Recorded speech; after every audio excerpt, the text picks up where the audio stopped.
भगवंतांच्या चेतनाशक्तीच्या प्रेरणेने तामस अहंकार विकृत होऊन त्यापासून शब्द तन्मात्रेची उत्पत्ती झाली. शब्द तन्मात्रेपासून आकाश उत्पन्न झाले. शब्दाचे ज्ञान श्रोत्रेंद्रिय करून देते. शब्दाच्या अर्थाचे ज्ञान करून देणे, न दिसणाऱ्याही बोलणाऱ्याच्या स्थानाचे ज्ञान करून देणे आणि आकाशाचे सूक्ष्म रूप असणे हीच विद्वानांच्या मते शब्दाची लक्षणे होत. सर्व वस्तूंना पोकळी उपलब्ध करून देणे, सर्वांच्या आत बाहेर राहणे, तसेच प्राण, इंद्रिये आणि मन यांचा आश्रय होणे ही आकाशाची कार्यरूप लक्षणे होत. नंतर शब्द तन्मात्रेचे कार्य असणाऱ्या आकाशात कालगतीने विकार झाल्या कारणाने स्पर्श तन्मात्र उत्पन्न झाले आणि त्यापासून वायू उत्पन्न झाला. स्पर्शाचे उत्तम ज्ञान त्वचा करून देते. कोमलता, कठोरता, शीतलता, उष्णता आणि वायूचे सूक्ष्म रूप असणे ही स्वर्गाची लक्षणे होत. वृक्षांच्या फांद्या इत्यादींना हलविणे, तृण इत्यादींना एकत्रित करणे, सगळीकडे पोचवणे, गंधयुक्त द्रव्याला नाकाजवळ तसेच शब्दाला कानाजवळ नेणे, त्याचप्रमाणे सर्व इंद्रियांमध्ये कार्यशक्ती उत्पन्न करणे ही वायूच्या वृत्तीची लक्षणे होत. त्यानंतर दैवाच्या प्रेरणेने स्पर्श तन्मात्र विशिष्ट वायूच्या विकृत होण्याने रूपतन्मात्र उत्पन्न झाले. तसेच त्यापासून तेज आणि रूपाला प्रगट करणाऱ्या नेत्रेंद्रियांचाही उगम झाला. हे साध्वी, वस्तूच्या आकाराचे ज्ञान करून देणे, पदार्थाच्या अंगरूपाने असणे, पदार्थाचा जसा आकार, प्रकार आणि परिमाण इत्यादी असेल तसेच त्याचे स्वरूप दाखविणे आणि तेजोरूप असणे ही सर्व रूप तन्मात्राच्या वृत्ती होत.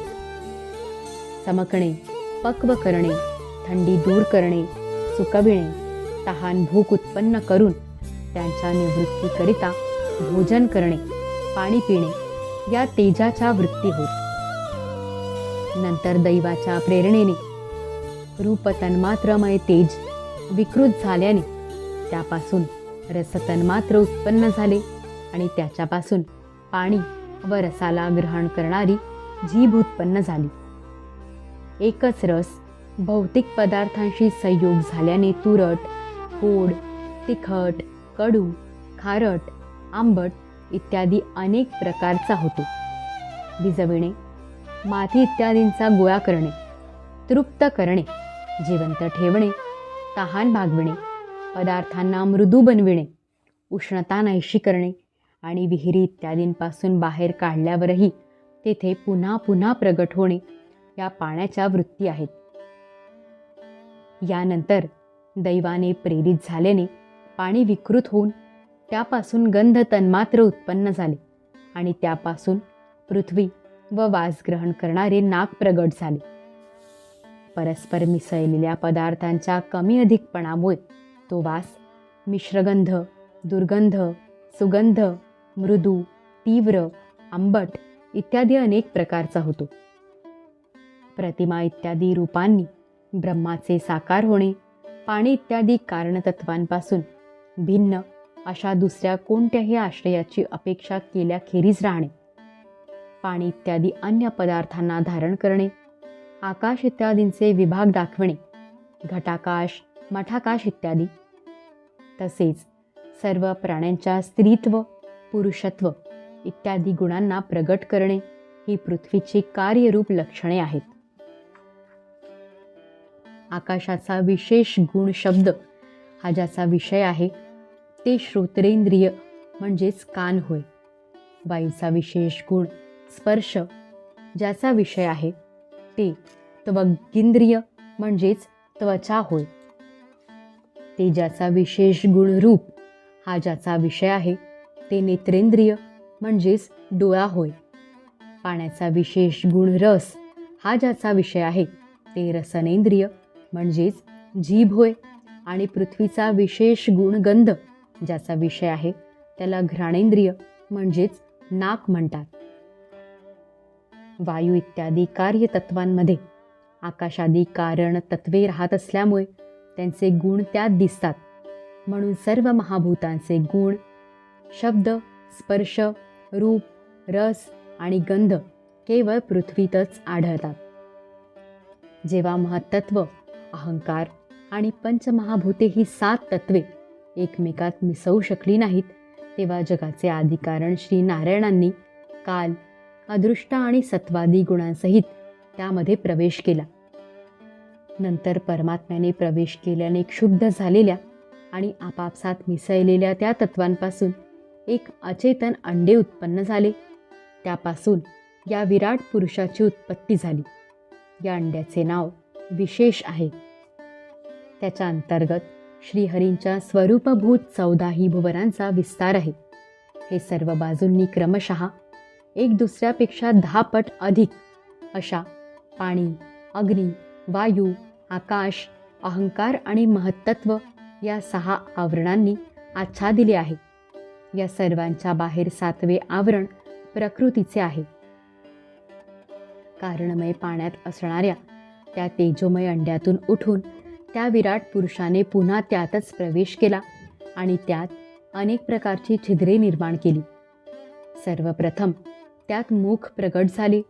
त्यातून वाक इंद्रिय आणि वाणीसह वाणीचा अधिष्ठाता अग्नी प्रविष्ट झाला. नंतर नाकाची छिद्रे प्रगट झाली. प्राणसहित घ्राणेंद्रिय उत्पन्न झाले. घ्राणेंद्रियांनंतर त्याचा अधिष्ठाता वायू त्यात प्रविष्ट झाला. त्यानंतर नेत्र गोल प्रगट झाले. त्यापासून नेत्रेंद्रिय प्रगट झाले आणि तत्पश्चात त्याचा अधिष्ठाता सूर्य तेथे प्रविष्ट झाला. मग कानाची छिद्रे प्रगट झाली. त्यापासून त्याचे इंद्रिय श्रोत्र आणि त्याची अभिमानी दिशा देवता त्यात प्रगट झाली. यानंतर त्या विराट पुरुषाला त्वचा उत्पन्न झाली.